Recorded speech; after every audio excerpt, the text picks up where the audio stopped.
Merci na balandinyo se atokomi wapi na lobi keno système ezongi poto bosana kiango esengeli moto nyonso balobi za na liberté ya kotambola ndima kolia ndima komela cigarette ndima komela masanga mais en tout cas kobosana kashinete parce que yango nde eza menzi barrière na biso olieba confiner biso totambola te tobima te ba pesi biso liberté mais sengeli moto nyonso azala na kashine parce que eza façon ya se protéger okoki na marché okoki na barre ya bis okotambola place bato baza mais façon ya se protéger eza il faut kozala na kashine yango bomoni ke lokola nga moko naza motei nga moko il faut nazala exemplaire neti biso tokomi wapi la tosalaka bokeseni na bamosusu to perdre mama na biso koko na biso Maman Chika, on naebi depuis 2011. Maman Chika azamutu oyo ke ngai nakoya kotala ye na télévision te to nakoya kotala photo na été. Po Maman Chika sala ba émission ebele na mwana mboka Eliezer Tambwe depuis 2011. Tango ya na ye a s'engager à se présenter comme candidat président de la République. Lelo Maman Chika atiki biso. Lelo nayambi banani bato ngai nayambi baza banani bauti wapi tokobanda kuna ipa papa kombo pe outi wapi. Merci ngai kombo ngai mbo outi précisément na Mombele parce que tozali ba cadre na kati ya comité cellulaire ya Mombele kati ya cellule wana ya zone rouge biso nde tozali ba cadre ya comité cellulaire ya Mombele wana konga cellulaire ya nini cellule ya UDPS eza parti au pouvoir UDPS eza parti au pouvoir biso nde tozali ba cadre cellulaire na kati ya comité wana zone rouge ya Mombele po biso. Merci, Papa Nangaï. Présentation. Merci, Fafana. Pombo Nangaï, Pakatu Segaïsa, président cellulaire, il y a Mombele, zone rouge. Soko Yoki, zone rouge. Président, il y a cellule, zone rouge, Ngayo. On a Mombele. Cellule, il y a Nini, il faut confirmer. Il y a UDPS. Parti politique, IDPS, cellule Nango, Moto Yazokamba, cellule Nango Nakati ya Mombele, Ezali Ngai, président cellulaire, il y a cellule Mombele, zone rouge. Papa Nangaï, Mbote. Mbote, papa journaliste. Ah, tu es dans la piscine, tu es dans moni au fandi, na kiti, tu es dans mboka, kiti wana ya makolomi satu. Navane na position ke nga nazoko bela de loki memisi nga na kuma awa kombo na one kombo na nga ezali pangala Martin azali na cellule Mombele zone rouge nga nde conseiller na kati ya cellule wana nga na mukolo na banda lelo cellule te na banda kala biso na Bachisekedi oyo na ndenge tokomi bampaka na kokusi 83 ans na kati ya na cellule na IDPS na Mombele na kende pa musute na zaka na Mombele ngande conseil ya bango nyonso zo mona mukolo awo ya pesa bango conseil e kambulio sa me boutique to van tutika kuluka makambo ngande ibangala Martin de na za conseil na bango na kati ya cellule Mombele zone rouge. Papa Nangaï, présentation. Merci beaucoup Fofana. Bamo makasi. Nga kombo nanga Sylvain Mulumba. Naza membre ya comité na cellule Mombele UDPS Tshisekedi. Donc tout d'abord nazo pesa félicitations na ndeko Eliezer pona chaîne naye ateli babola na ndenga zo sunga batu en tout cas Nzambe pe asunga ye to sepeli makasi koya kokutana na bino mais toye na esengo te toye na mwa passion toza nango toye kotika papa oyo aza mopanzi nanga papa Pangala azobela makasi abeli mikolo ebele me lisungi eza te okoyoka ye moko akoyebisa yo ndenge azobela na eloko oyo toyeli awa soki okopesa biso lisusu maloba ya suka nakoyebisa yo liloba suka oyo eza na motema na ngai. Merci beaucoup. Mwana mboka. Merci, monsieur le journaliste Fofana. Ngai naza financier na kati ya CI mbele UDPS. Eloko ya motuya toyeli mpona papa na biso.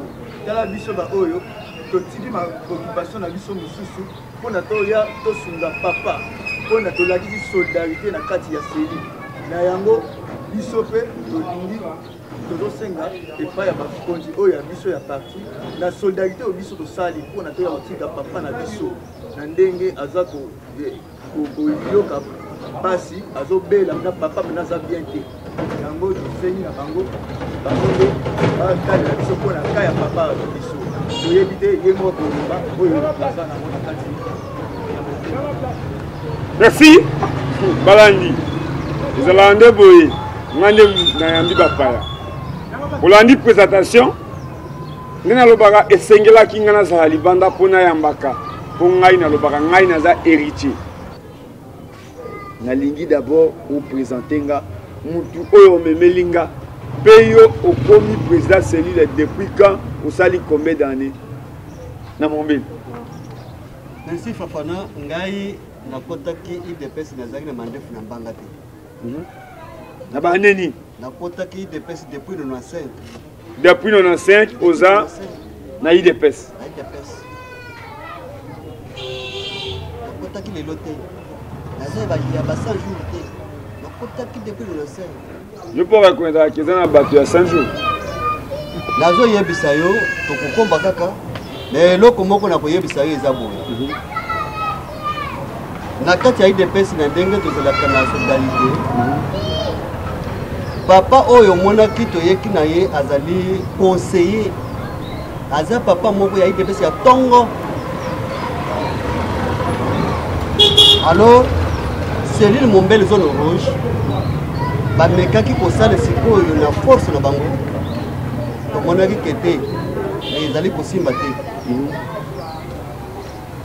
Tokende kotoke bango bandako.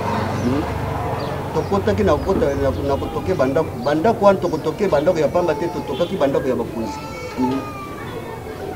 Toyebi te erreur soki eza ya baoyo bavandi na bagarde toyebi te. Mais totamboli tokotanaki ata moto moko te. Est-ce que penda yo en tant que président cellulaire selon ndenge statut ya parti elobi président cellulaire azalaka na relation na secrétaire général azalaka na relation na président ya parti plus surtout yo nde oza mokunda ya komema information ya cellule ya mombele koyanga yango epa secrétaire général oyo lelo Augustin Kabuya oyo auti na parlementaire debout lelo ye nde aza à tête ya parti comme secrétaire général ozomona te ke eza soni ya komona boza parti au pouvoir mais ntango bino ya président cellulaire bozolela plus surtout ya Kinshasa bongo ba président cellulaire neti ya baloja neti okola bakata kokombe balusambu balomela baaru balubefu bakikuti na bakayemba na bakajiji kote na uti bakasongolunda kuna na bakenge na bamwanda ntango yo moto oza kuna Kinshasa olalaka kolamukaka na Augustin Kabuya na président ya parti ntango bino bozolela est-ce que otokaki penda porte penda okomi omona secrétaire général bayambi yo te. Merci beaucoup. Oyo studio so démarche nini bosali mpo boya epa na ngai avec respect na bakonzi na ngai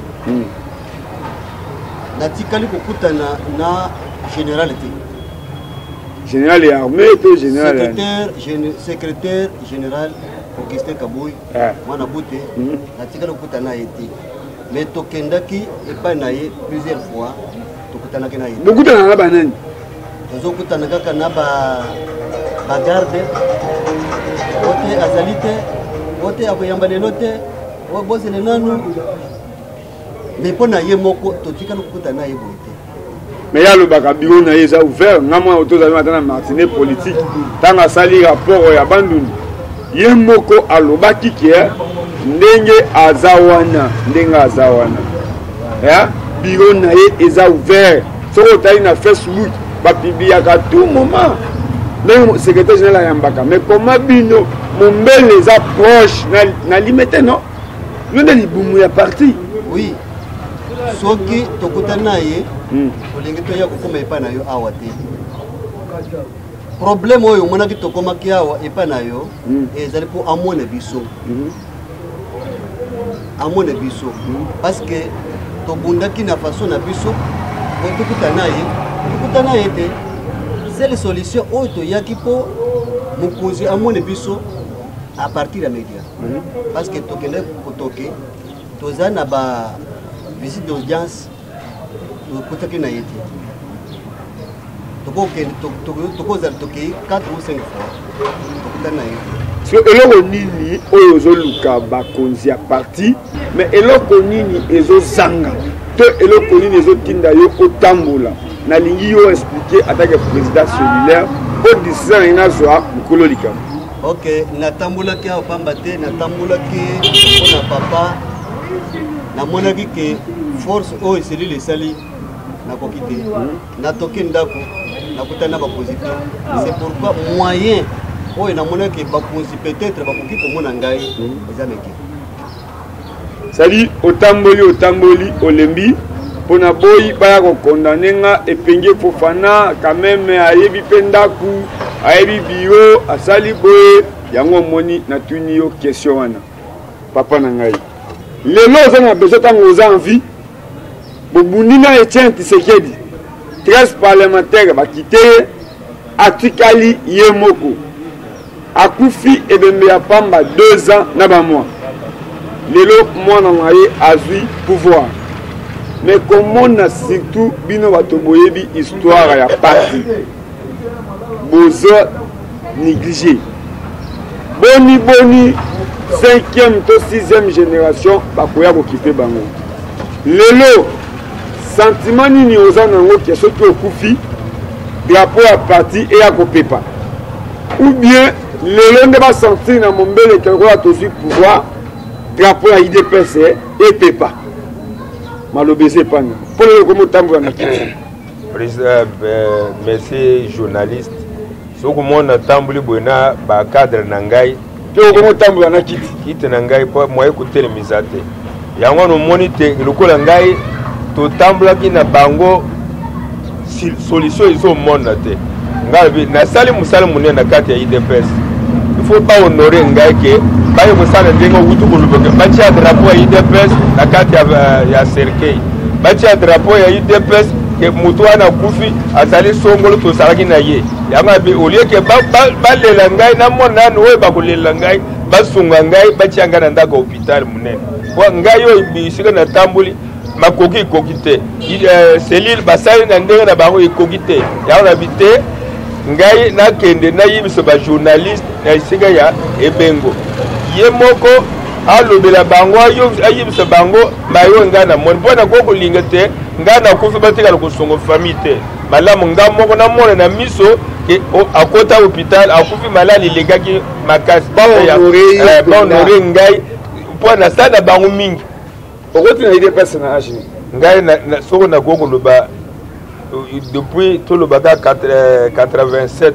moins 37 ilion koloba combien des années 37 à 87 osalaka calcul wana toloba iko kozala 50 ans 50 ans osali 50 ans na IDPS ya bonheur te nalingi d'abord otangela nga na génération na bino neti biso to vivre marche towaka na bana mikeke non marche ya Zaïre ya basango mobutu abongo basango mais eye kozonga mpo bokonzi oyo eya esengeli biso tosala marche susu ya catholique oki otangela nga ntango yo eza na elenge bamarshe ya makasi mpo nayebi ke yo oviva ntango Tshisekedi bazongisi na beyakama ntango ate ya fidèle moze azwi ye azongisi na Kasai c'est-à-dire yo vivre ntango Tshisekedi azalaki na primature ntango bato baya kozongisa biloko bayiba awa na période peuple seke yo omonaka yango ngai namoni makambo nyonso nalingi mpenza otangela biso nano na fiso mbokwa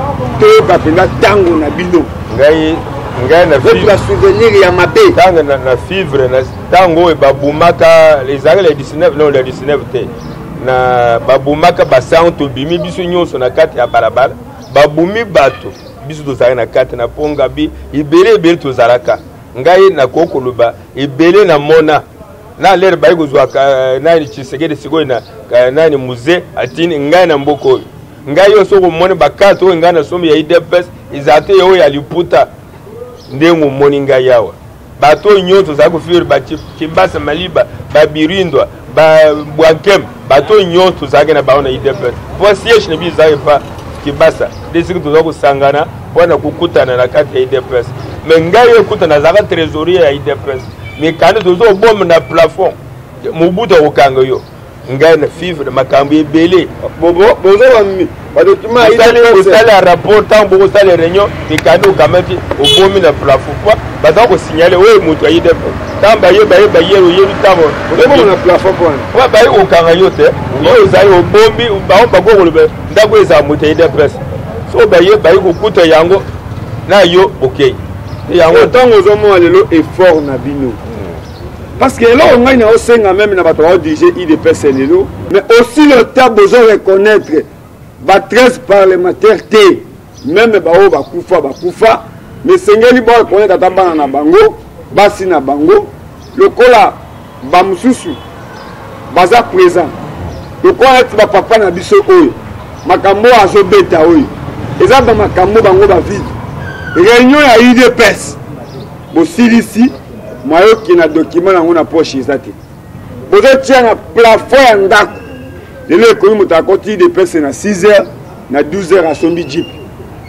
tomituna banani bamema IDPS po ekende peut-être na Loja ekende na Mwanda ekende na Matadi ekende na Kisangani ekende na Équateur na Djera na Lisala na Bwende lelo ngai nakomi kofanda na kiti na biro ya IDPS nakomi kobaluka même babiso oyo de 2008 poto koma 2011 IDPS ezalaki na Itani même de 2011 poto koma 2013 mais lelo reconnaissance wana eza te papa na ngai na bato oyo bakolanda yo baretenir nini soki mutu alingi asunga yo ezala baconseiller ya chef de l'État ezala bandeko ya président de la République pour le avoir comme président de la République auti IDPS kaka général Kasongo oyo po azo diriger ville lelo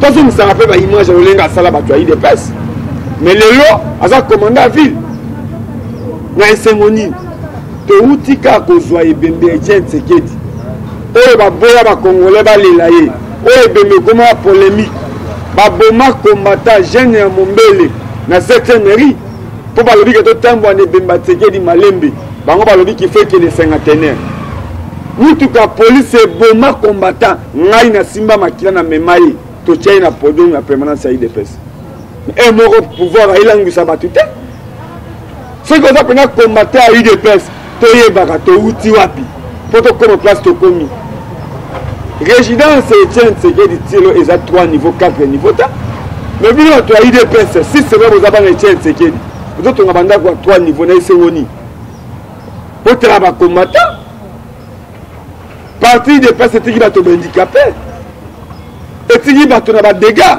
surtout commune ya Mombele lelo boza na esengo ya komona mpenza ke papa oyo mpenza na âge ya 81 d'années azoya koréclame santé na ye bongo kolia na ye bongo kolala na ye papa na ngai maloba eza epana parce que émission ya lelo eza yo ezosala mpasi merci journaliste soki omoni boye nazokoréclame ke bahonore ngai tout d'abord batinda ngai na hôpital po esoigne ngai nazala vivant ozobela nini nazobela wa mokongo natelemaka te nazalaka mpasi na mpasi esali 5 mois mokongo nakoki kotelema te baninga oyo ozomona bazoya wana kolela bananda kolela nalobi te bato oyo bazookipe ngai te malamu na milax na télévision po te bayebake moto azokobela te espoir muninga na nga moko akufa ki Joseph akende ndenge wana mususu akufa papa Masamba bawana drapeau UDPS baye kutia likolo ya cercueil mais ngai ba aulieke nani balela ngai batia drapeau basunga ngai na kota na hôpital po mbongo ya selile oyo asunga ngai isimbaki teke na ko kumita hôpital basala même na kende scanner ou bien radio ou bien nani échographie te yamar basunga ngai na kota bisika nyonso wana po bayebo ingezo kutungisa ngai po ngai naza mutu ya liboso kokokona 83 ans et demi te bamosusu bakoki ba 100 ans mais bamosusu nga mpe nakoki kokoma 100 ans soko maladi te nakoki kokoma kasi malamu bakonzi ya UDPS basunga ngai komuku néglige biso baso néglige mpo na ndenge nini tala même Etienne Tshisekedi ntango azalaki na momu ya lobi soko ngai nazwi pouvoir bato oyo baza na 50 ans na kotraite bango ofele mais tala lelo biso oyo tolekisi bambulu kuti 50 ans batraite biso ofele te me toza kosouffrir kisi pambe ya kosomba meme ya comprime ekumi ya kosenga nde esali nga pasi na motema ntango kutu nazotambola awa nazomona liwa eza na miso so bandeko na ngai balobi te papa kokufa boye te totambola na yo tolakisa oyo bakonzi oyo ya batelevizio po te bakonzi oyo ya pouvoir ya parti bamona boye bakanisa yo nde yango wana ntina ngai nazotambola awa nakoki kotambola pamba teke nakende kosenga loko nazala mande moto azala mobole na balabala te me naza mobole me kasi nazoki bahonore ngai na pasi oyo naza na tout d'abord nakota hôpital ya monene basala ngai baexamen nde eloko ngai nayeli awa posa nimoni na telefone mpe à part lingala na balangue nationale na biso lokola lingala chiluba swahili kikongo balangue oyo olobaka nalingi opesa message eloko etindi yo oya awa opesa message wana na balangue oyo yo oyebi après opesa numero na yo ya telefone après nazoba liloba moko atoclotire mais na numéro na pesa numéro bien na oloba nanu message oyo eloko ememi yo awa na balangue oyo oyebi après opesa numero na yo ya telefone bon ngai même ndimulu apa bwa président mwene chilup moment chilup lashi badi mu pouvoir badi balup dimulu fili message bwana bangambulish bangambulish bwana mon fini wakubwela mu hôpital nonko mudingal ngai nazali pangala matin na yawa pote basunga ngai na kusunga ngai na kutika numéro ya téléphone na appareil na mission bo oya kolim kusunga benga ngai na kupesa numéro na ngai zali 0932 0 32 0 353 pesa yango malembe oyo bato baloba ndenge opesi numéro erreur ekoki te pesa numéro na opena malembe 0900 32 0 353 c'est bon président cellulaire à reconnaître na compte na ndenge ya cellule moi cotisation moi boui à reconnaître ndenge boede pendant 5 mois na niveau aza lelo plus surtout âge aza nango na nyonso oyo yoki bamituna na tuni na oyo ya lobi oyo yo omoni ke tolobi te tobosani oyo koki kobakisa ezani ainsi journaliste likambo ya liboso ya kobakisa ezali mais ya yambo ya koloba vraiment natondi bino mingi parce que eza première fois mpona yebake boyambaka bato ndenge nini mais ntango na ye epai ya bino namoni mikatatano te boyambi ngai facilement en tout cas nazokisi merci ngai soki omoni ngai nakomi na plateau nakomaki kotala papa na ngai conseiller ya cellule oyo ngai nazokamba moto oyataka bino na baparti ndenge ezaleli ke soki tobosani azozongisa biso na makambo esi likani bango nde voza na présidence kuna po batelisa chef de l'état réalité ya congo profond otuni bien soki toye awa uniquement toyaki bakonzi na biso oyo tobetelaki oyo totokelaki ndambo tozangi moyen ya kokutana bango ezali erreur na bango te ezali bato oyo bato ya service oyo batiele bango na bandako yango nde tozangi moyen ya kokutana bango mais soki tokomi awa tokomi baoyo bamonaki papa oyo azali combattant ya ntongo ya UDPS bameka kopesa biso lisungi po tokamata papa tokoma na ye na hôpital nakopesa bato nyonso mbote nakobosana ba président sectionnaire na ngai te kelika yeye napesi na ba président secondaire nyonso ya mwamba natondi mpe butondi ya solo napesi président kasanda kashama mbote mingi esika oyo azali nabosani te président na ngai aye jamareka kabunda kabul oyo selile mombele bazobenga yeke bar de mine première fois oyo ayambaki biso liboso avandaki na biso pendant 2 heures du temps ya kosolola mais kozongo tozongi lisusu tokutani na ye te c'est pourquoi topesi bango nyonso tu mbote ya mosika Augustin Kabuye général topesi bango ya mosika mais batala kaka problème ya papa na biso oyo baya kopesa ye te ntango akufa bana doit pas partir te na ebembe za fierté c'est pourquoi na sepelaki mingi na mokolo chaîne oyo honorable Eliezer vraiment Zambia bakisela ye ndeko na nga oyo bakisa nini ouais merci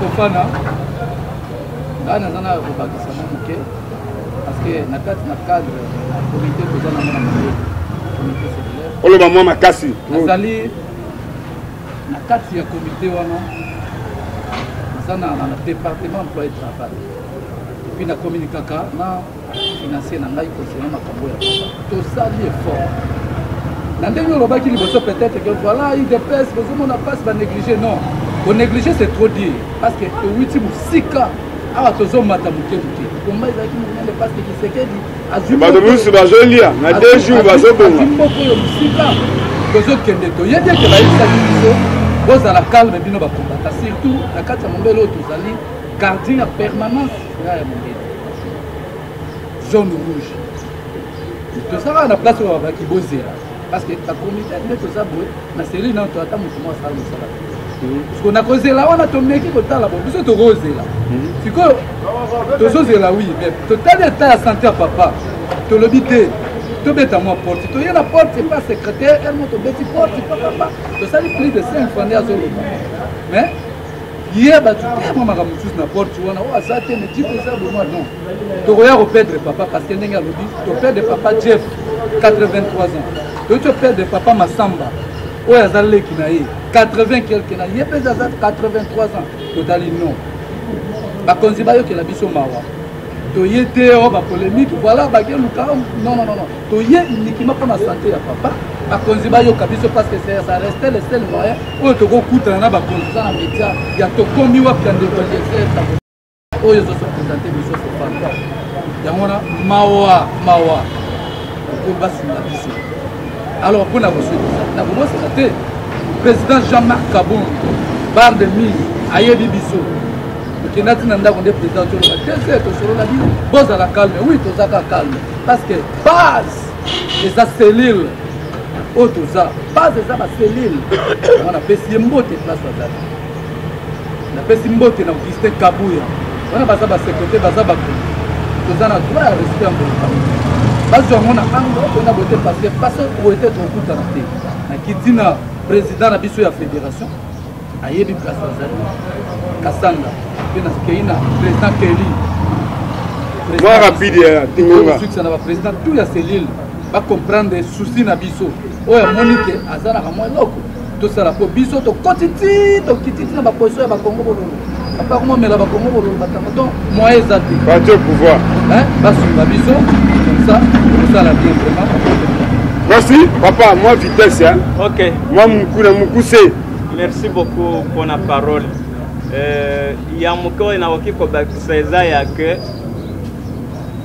ngana kote na UDPS depuis 1990 eloko epesa nga kanda ya kokote na UDPS eza ya ke ntango Mobutu abenganaka papa Etienne Tshisekedi mpe asonama atindi ye na kabeya kamwanga biso tokendaka kuna po tozalaka na kananga na mission catholique Chikula tokendaka na bamaseur kopesa bavaccin tokitelaki na ndako ya ndeko ya papa Etienne esika avandaki baya kokanga biso na basoda ya Mobutu na bamaser na biso babeta biso makasi na tikala na basicatrice eza wana kolakisa yo.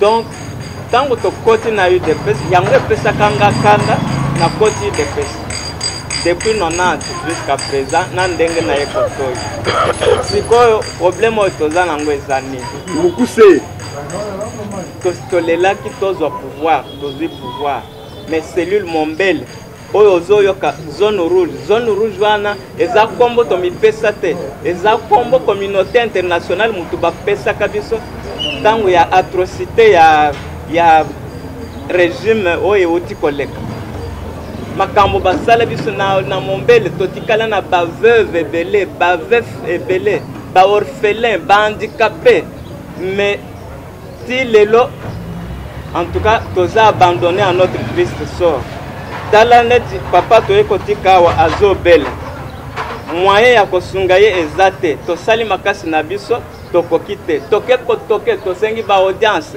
epai ya secrétaire général atikali ko recevoir biso te tokenda tina ndako na ye alobi bolandanga na bureau toke na bureau tokomi na porte moto akota wana ozotambola mutu kana kiti lowele bembeboy kaka ndenge ozomona ye boye balobi moto akota wa te tokende epai ya président AI Jean-Marc Kabund wana nde tokaki ata kopusana pembeni ya porte te mpona sécurité na bango alors toye koluka moyen mosusu ya kosala ezani ni po bayoka biso po banda tozwa pouvoir ti lelo jamais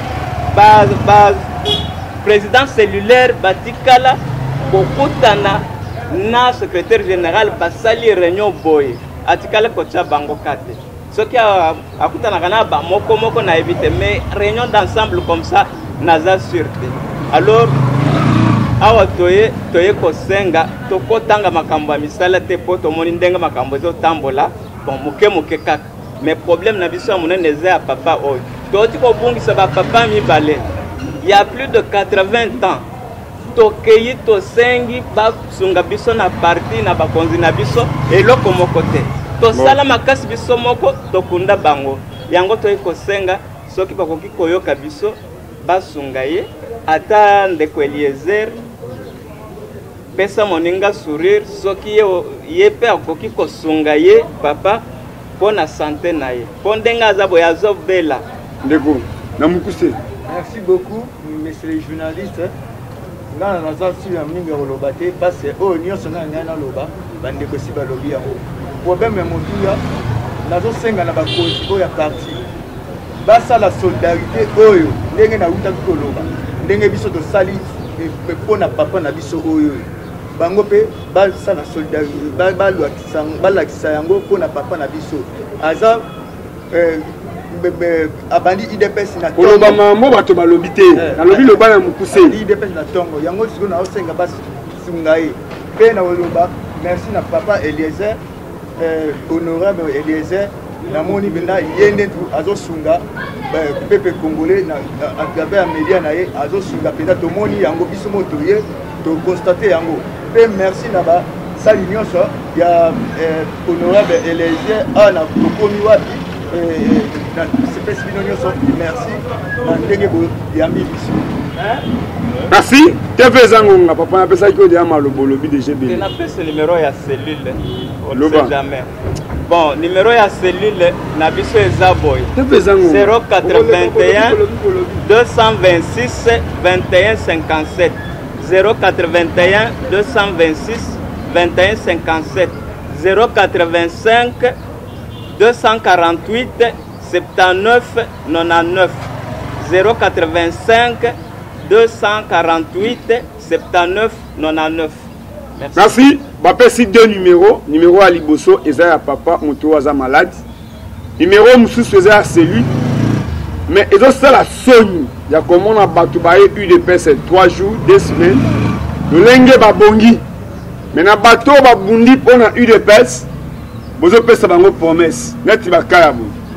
Ya wana lobby keno total à côté to outil pour te besika to yeli. Merci. Na lobby keno force du progrès, force du passif. Jeunesse à UDPS boyebi oyo epenge Fofana asala kapona bino. Et merci na pasteur Claude Kabundu Alessa moko o aza pasteur lolenge zamba pambola ye ndepe ata apambola mboka na ye. Asala prophétie bato baboya ne bandima. Asala prière na triomphale mokilemona lelo pe assemblée nzambe zamba talisie yango pe asali message na ye bolani.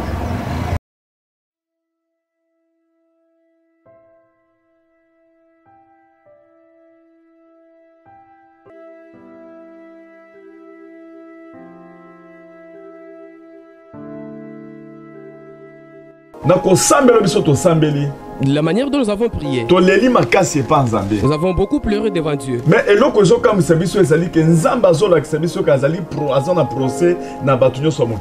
ce qui étonne est que Dieu nous révèle qu'il a un procès contre tout le monde entier. Dieu a dit que j'ai un procès contre le monde entier. Parce que vérité est alité. Parce qu'il n'y a pas de vérité. Miséricorde est athée. Il n'y a pas de miséricorde. C'est surtout le mensonge dans le monde entier. Nous prions disant que Dieu, nous ne pouvons pas t'amener au procès. Parce que puisque dans un procès, qui pourra l'emporter? Nous aurons quel avocat pour comparaître avec toi? Quand toi tu amènes quelqu'un devant le procès, c'est pour le condamner. Nous sommes des pécheurs. Mais la chose grave pour laquelle nous sommes là pour prier, nous voulons refuser ce procès contre Dieu. Tout dans l'humilité et en pleurant devant Dieu. Dieu m'a donné le verset. Dans Osée 4, dans Osée chapitre 4, verset 1 jusqu'à 3. Du 1er au 3e verset. Écoutez la parole de l'Éternel, vous habitants de la terre, car l'Éternel a un procès avec tous les habitants de la terre. Parce qu'il n'y a point de vérité, point de miséricorde, point de connaissance de Dieu dans toute la terre. Il n'y a que parjure et mensonge, assassinat, vol et adultère. On use de violence, on commet meurtre sur meurtre. Le verset 3. C'est pourquoi toute la terre sera dans les deuils. Parole du Seigneur. Tes serviteurs sont dans ces pays, Seigneur. C'est pourquoi nous prions. Nous nous sommes habillés en ça. De façon que tu trouves la solution. Arrête cette hémorragie. Cette maladie est petite. C'est le diable qui l'a éjecté. Mais toi tu l'as permis. Parce que tu as dit que tu as un procès. Seigneur Jésus-Christ, arrête. Lève-toi. Nous voulons nous humilier devant toi. Convaincre cette affaire. Nous ne pouvons pas comparer avec toi. Tu as un procès contre nous. Nous le savons. Mais nous sommes pécheurs. Ne nous mets pas dans le deuil. Ne nous introduis pas dans le deuil, Seigneur. Nous ne voulons pas les deuils dans ces pays. Nous ne voulons pas les deuils dans le monde entier. Les gens sont confinés dans des maisons. Ça ne s'est jamais passé. Nous voulons que cette hémorragie s'arrête. Que ça ne perdure pas. Pardonne-nous, Seigneur. Pardonne-nous, Seigneur. Pardonne-nous. Pardonne-nous. Tu m'as dit, je te donne le dernier vaccin. À partir de pleurs que tu as pleuré. Tu sais pourquoi je me suis irrité contre le peuple? Les gens ont abandonné les genoux. Les gens ont abandonné les genoux. l'église, Dieu nous reproche. Remettons les genoux par terre. Parce que dans le genou par terre, il y a l'humilité. Dans le genou, il y a la vie de repentance. Dans le genou, quelqu'un prend tout son cœur. Il place devant le pied de Dieu. Il dit, Seigneur, je répands mon cœur devant toi. Répandez-vous. Suivons notre modèle qui est Jésus-Christ. C'est pourquoi Dieu a dit ceci. Que tous genoux fléchissent devant Jésus-Christ. Parce qu'il reste le seul Dieu. Nous pouvons lire la parole de Dieu. Philippiens chapitre 2. Philippiens chapitre 2. Verset 3 à 10. Philippiens chapitre 2, le verset 3 à 10, nous lisons au nom de Jésus. Ne faites rien par esprit de parti ou par vaine gloire. Bosala eloko mokote na molimo ya lokumu ya pamba. Mais que l'humilité vous fasse regarder les autres comme étant au-dessus de vous-même. Verset 4. Que chacun de vous, au lieu de considérer ses propres intérêts, considère aussi ceux des autres. Jésus-Christ, c'est lui notre modèle. Le monde entier, suivez-moi. Jésus-Christ, c'est lui notre modèle. C'est lui que nous suivons. Nous emboîtons ses pas. Nous emboîtons ses pas. Jésus, merci. Lequel existant en forme de Dieu n'a point regardé comme une proie à arracher d'être égal à Dieu. Vous tous qui êtes élevés en dignité, suivez-moi. Les vaccins que le Dieu m'a donné, ce sont les genoux. Vous tous qui êtes dans des maisons, suivez-moi. Vous êtes confinés dans des maisons. Agenouillez-vous. C'est ça les vaccins que Dieu a donné. Ce sont les genoux. Ce sont les genoux. Les autorités, suivez-moi. Les vaccins que Dieu a donnés, ce sont les genoux. Les autorités des États-Unis, en Europe, suivez-moi. En Australie, en Asie, toute l'Afrique. Dieu a donné les vaccins à son serviteur, l'évangéliste, le prophète, le ministre de Défense, Claude Kabundu Walesa. Il s'est humilié lui-même, se rendant obéissant jusqu'à la mort, même jusqu'à la mort de la croix. C'est pourquoi aussi Dieu l'a souverainement élevé et lui a donné le nom qui est au-dessus de tout nom. Verset 10. Afin qu'au nom de Jésus, au nom de Jésus, au nom de Jésus, au nom de Jésus, au nom de Jésus, au nom de Jésus, au nom de Jésus, au nom de Jésus, au nom de Jésus, au nom de Jésus, au nom de Jésus,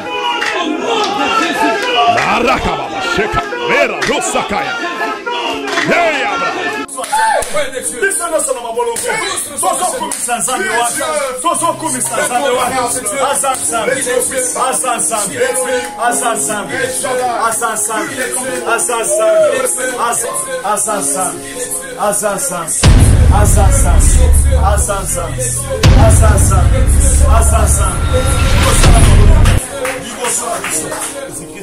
Ozali nzambe yomoko nzambe waeleki azate oza nzambe yomoko tofukami liboso na yo toza liboso na yo l'esprit akomikitisa tozomikitisa Seigneur Jésus-Christ fléau ezosila au nom de Jésus ozosala bikamwa Ozo sala de grandes choses. Ozo ensemble. Seigneur, Ozo parole Dieu. Ozo pesa, merci. Seigneur, merci. Seigneur, merci. Toi qui fléau. Nous croyons en ton nom. Nous croyons en ton nom. Nous croyons en ton nom. Nous croyons en ta puissance. Nous croyons en ta force. Seigneur, tu es capable. Tu es capable. Tu es capable de changer. Jésus, nous croyons, Seigneur.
Ana Nzambe shalom shalom bapambola bino eza mombu Nzambe évangéliste Claude Kabundolesa oza ministre de défense du gouvernement de Jésus-Christ bapambola bino bocho mona bino moko ndenge na koti na kati ya mai o bombo na koti na kati ya mai wana eza ya nye ya tie eza mai ya puis perdi ya nye botala kaka responsable papa mobimba lokola nazali ya pasteur na ken kota na mai wana na kota ki en pamba te Nzambe yebisaki ngana défier corona de façon que corona na kota na kati ya mai wana na kati pe ya mabolongo pour vaccin Nzambe apesaki biso mpona kodépouiller malade wana ezalaki mabolongo komatisa kombo ya Jésus-Christ likolo ya corona yango nde molaki nga na otiki osala wana yango nde bomi mpe malade wana esali eloko te na periode wana nyonso wana na nsima. Mais pour le moment, malade, on est en train de changer ma forme belé, mais ça déjà dépouillé. Nous avons dit que tu dépouillé quand on a katia ya mabolongo. Ya monde na lobby, na mini na elo konga na moni vision moko bien, moni bana kokufa na moni ba mikolo kokufa, na moni ba ya solo corona ezali eza ya solo. Zamba lobaki to ko vivre na ngoneti malaria na tiye de kotika la na kati na malaria na tiye, mais to dépouillé quand on a parti à genoux. Il y a un moni a décrété prière il y a 3 jours. Il y a 3 journées.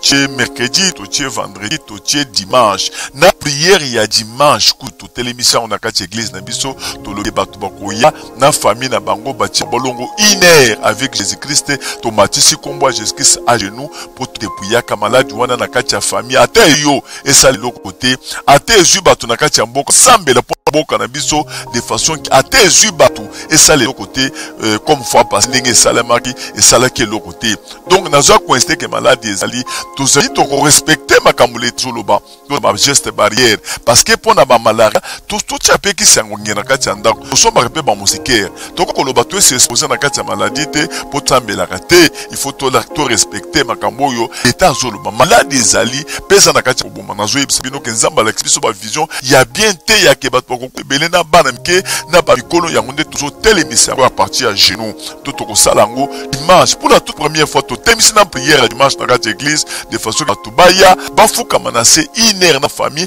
ba pesa action de grâce ba pesa offrande na bango bazungi na kati ya banda yango biso pe dimanche wana na 20h to koza dimanche na 20h na insister dimanche na 20h to koza na kati ya plateau na télévision shoti na koza wana to kofukama ensemble na bino na kati ya banda ko bofuka mi pe une avec Jésus-Christ pour na kotepuya kama la na kati ya bandako na bino pe na kati ya mboka bimba ya Congo mobimba partout malade za dépouiller nzambe za pe na serviteur na ba mona kama makambo e mona kande na ka ba makambo za ka vraiment azarte ko le kaka boy pona lobate nzambe na nga pambola bino nyonso to ensemble 20h tozala wana pona kosambela tika nzambe na nga pambola bino au nom de Jésus-Christ amen.